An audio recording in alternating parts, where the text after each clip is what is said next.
There's a new way of thinking about people with developmental disabilities in Minnesota, and it's having a dramatic impact on the programs and services available to them. In the past, aiding people with handicaps meant providing for their special needs, but this narrow focus on special needs often fostered dependence, segregation, and isolation. More importantly, it overlooked other basic needs that people with disabilities share with all of us. A need for dignity and respect, family, friendship, a real home, a chance to learn and grow, an opportunity to contribute to society. Finding ways to fulfill these basic human needs while still providing for the special needs is what the new way of thinking is all about. And in recent years, this approach has had a positive impact on the lives of many individuals with severe disabilities and their families and friends. Oh, boy! Tommy was born 3.5 years ago with hydrocephalus, a condition that resulted in a severe developmental disability. In the past, such children were referred to placements outside their homes. But Tommy has remained at home, where his parents, Cindy and Ron, with some special support, provide him with a more normal life, a life filled with typical family experiences that Tommy would have been deprived of otherwise. Where's Mom? Where's Mom?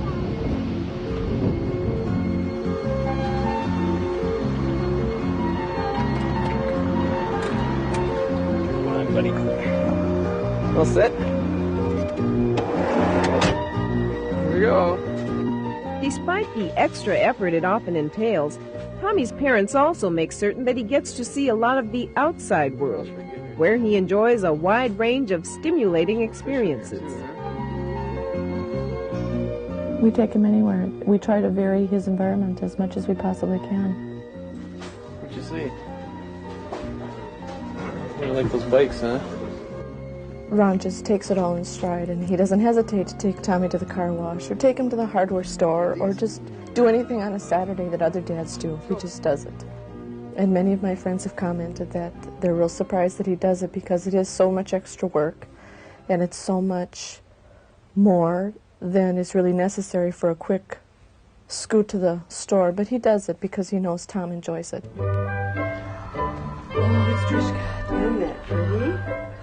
Tommy's parents are aided once a week by a physical therapist who understands and utilizes the advantages of in-home therapy.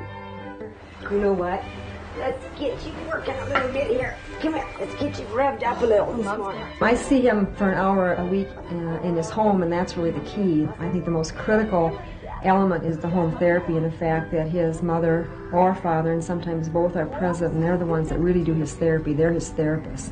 And I come in and I actually treat him for that hour, but it's more that we work together to develop an ongoing program that they carry out through their day with him. Pete says I can do it. Can Pete do it? Watch Pete. Watch Pete do it. Even Tommy's little brother Pete is involved in the therapy program. What'd Pete do? What'd Pete do? I try to incorporate siblings into the therapy program, not only while I work in the home with the child, but also on the ongoing program. Games that they can play as siblings together that are therapeutic, ways that the sibling can help with the other child, so that try to incorporate them, make it more of a family therapy program rather than just so that the one child is picked out to get extra attention. Here comes Terry. Hi. Come on in. Tommy's parents are also supported by a daycare provider, which makes it possible for Cindy to occasionally have a break from the intensity of Tommy's therapy and to hold a part-time job. Bye. Say bye, Mommy. Bye, Say bye-bye. I'll see you later. Bye.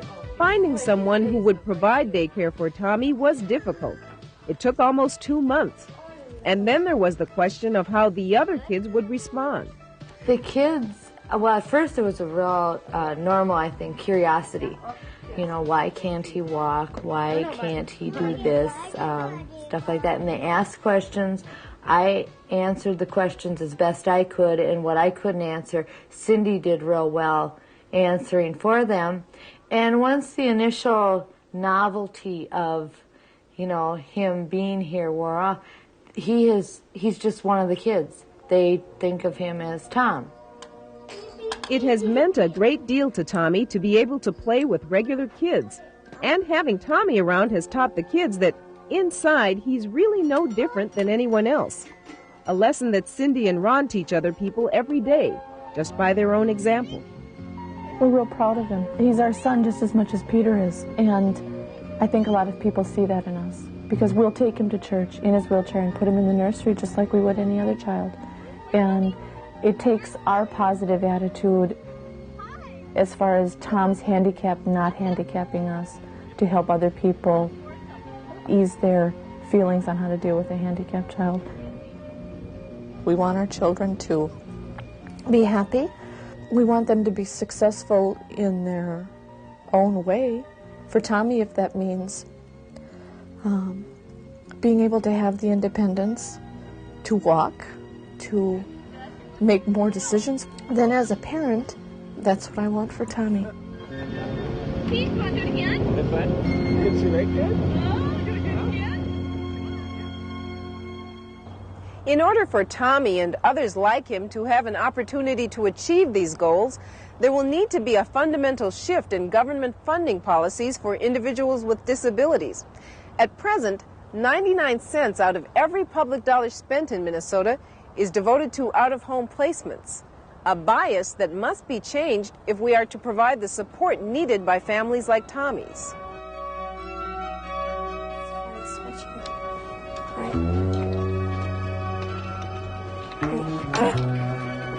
It's okay, don't worry. Nina is a 13-year-old who is severely disabled. She attends the Capitol View School in Roseville, where she participates in a special program that places a strong emphasis on building friendships between students like Nina and the regular students. We're trying to develop a friendship between Nina and a regular ed student. And her regular ed student name is Jenny. And what we're looking for is for them to develop a friendship so that Jenny isn't teaching Nina how to do everything, but that Nina is actually cooperating with Jenny and they're working together, not as teacher and student, but as just friends. Is that good? For Jenny, learning to communicate with her new friend who has no verbal skills presented a difficult but not insurmountable challenge. I know you like that, don't you? I'm able to communicate with Nina by eye contact, because a lot of times when she smiles, it means like she's happy or that she's excited about something. If she puts her head on the table, she's tired, and and if she just keeps her hands together, then she's frustrated about something.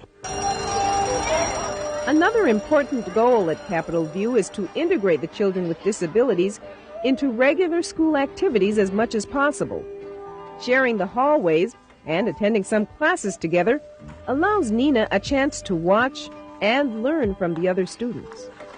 Okay, Nina, it's time to work. We're going to work.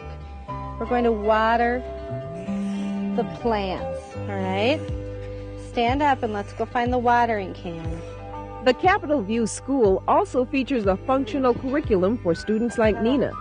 The curriculum teaches real-life skills that give the students a greater sense of independence and responsibility. Each student in the room has a job, and Nina's job is watering plants. And we're trying to get her to key in on that you have to do something in your life. You have to do work, and this is Nina's work. So we show her the picture of the watering can and the plants, and that's her cue to go over and get her watering can and then to water the plants. You're going to hang on to this or you're going to drop water all over. Nice. Likewise, Nina's recreational options have been expanded by teaching her how to use a switch to turn a radio on and off. These switches are also used at home to operate a variety of appliances. There, great. Do it again so we can hear more music. Nice. There it goes. We've got our strudel, so we can go to the cashier now and pay for it. She's also learning how to shop in a neighborhood grocery store and order a meal at McDonald's by pointing to labels and pictures. You have to keep your hand out and wait for your change. Nina will probably never be independent at going to McDonald's or going to the grocery store But she can be interdependent. Nina can go to McDonald's and she can order for herself maybe. Maybe she can get her packages and sit down. She can be an actual part of going to McDonald's, not just having her sit at a table, plop down at a table, and somebody else go do the ordering and then coming back and handing Nina her food. She can be an actual part of going to McDonald's.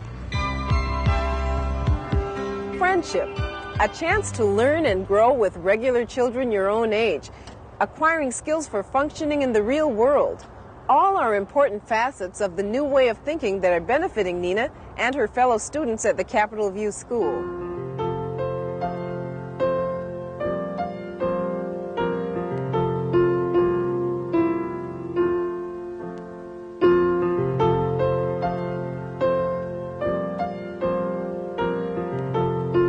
When Frank turned 18 and finished high school, his mother worried a great deal about what would become of him. To me, it looked pretty hopeless. I could see him sitting around the house and doing nothing, wondering why he spent all them years in school, but what was he going to do now?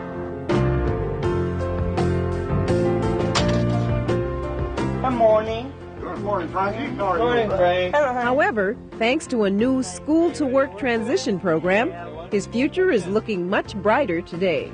I never thought it would happen. I just couldn't see somebody hiring him. I thought his potential was so limited. But since he's been working, he has a lot of potential.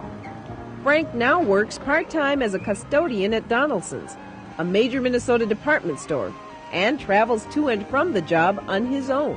Thank you all for being here today. As you know, we're discussing Frank and the transition from school to the world of work. Frank's successful transition was made possible by a transition planning team that included representatives from the school system and various social service agencies, and Frank and his mother. Would you like to do the kind of thing that you did at school? Patty was telling me that you cleaned bathrooms Yeah, and cleaned bathrooms. What do you think about the garage? Pooling their resources, the team members began working with Frank in his early high school years to help him identify and prepare for a vocational role that he could feel comfortable in and perform well.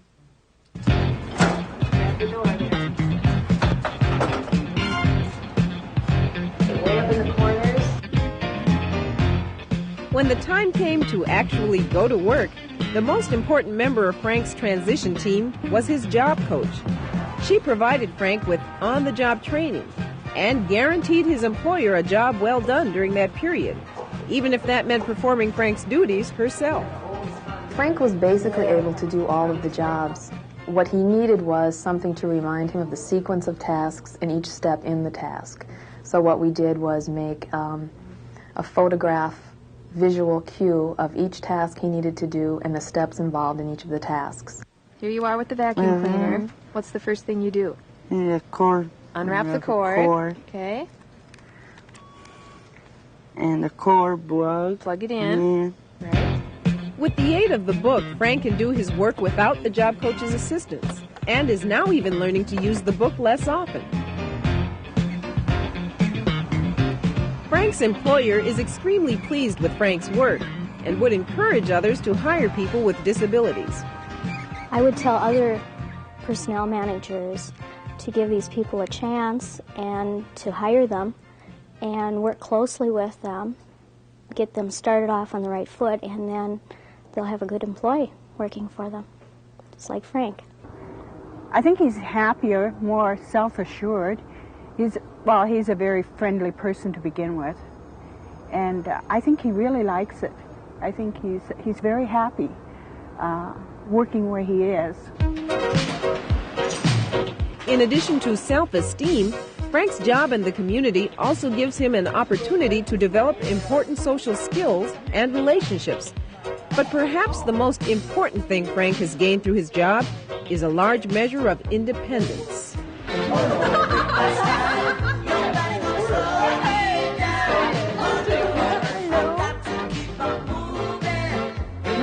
We aren't Nice day.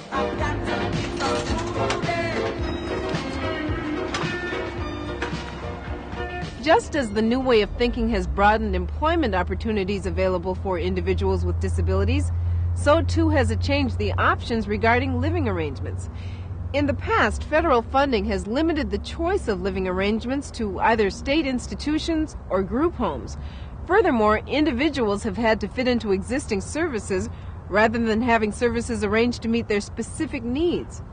Recent changes have made it easier to use federal funds to provide a much broader and more typical range of housing options. This has enabled individuals to live in their own communities and receive services more appropriate to their individual needs.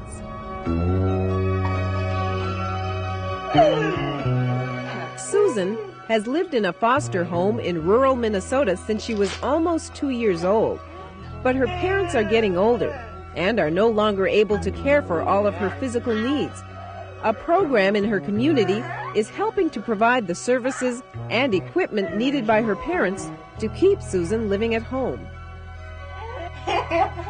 Her foster parents have had more difficulty now transferring into a car, so they're finding they can't take her to the grocery store as easily, and so they have a respite care provider coming in once a week to care for her so that they can do some things on their own. You look like you're out in the sun today. Did you guys go out in the sun today? A home health aide comes in several times a week to bathe Susan and wash her hair. And an adaptive bed was purchased to make lifting and moving Susan easier. We've also had an occupational therapist who has come into the home to help the parents with lifting techniques, transferring techniques, and giving them some ideas on other adaptive equipment that they may purchase in the future. Diane faced a similar situation. She lived in her own home until her mother became too frail to care for her. Because of these new options, she was able to move into a supported living arrangement in the same community. Here she has her own room, continues to enjoy a typical family life, and remains close to her friends and family.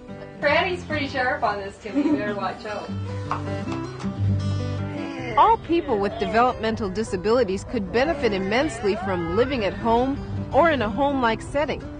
Currently, efforts are underway in Congress to reform how federal funds can be used. Over $5 billion are spent on placements in group homes and state institutions each year. By redirecting these funds, more people can live and work in the community. At a recent United Cerebral Palsy conference, noted authority Hank Bersani explained what needs to be done. We need to say we're going to redirect all that money at the federal level to keeping children with their parents, young adults living with roommates, adults getting their own homes in regular neighborhoods, supported employment, and so that people will truly be a part of the community, and it will be the operationalizing of that new way of thinking. As we have seen throughout this program, a new way of thinking has been a catalyst for many important and exciting changes in the lives of people with developmental disabilities.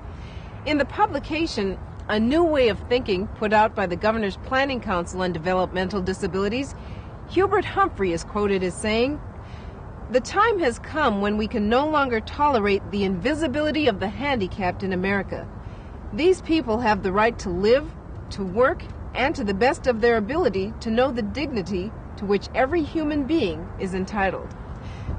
This is a message that must be stressed again and again as we seek to end the segregation and isolation of individuals with disabilities by bringing them more fully into our lives and communities, where they can receive the love, the friendship, the respect, and the dignity that comes only with living in real homes, learning in regular schools, and working at real jobs.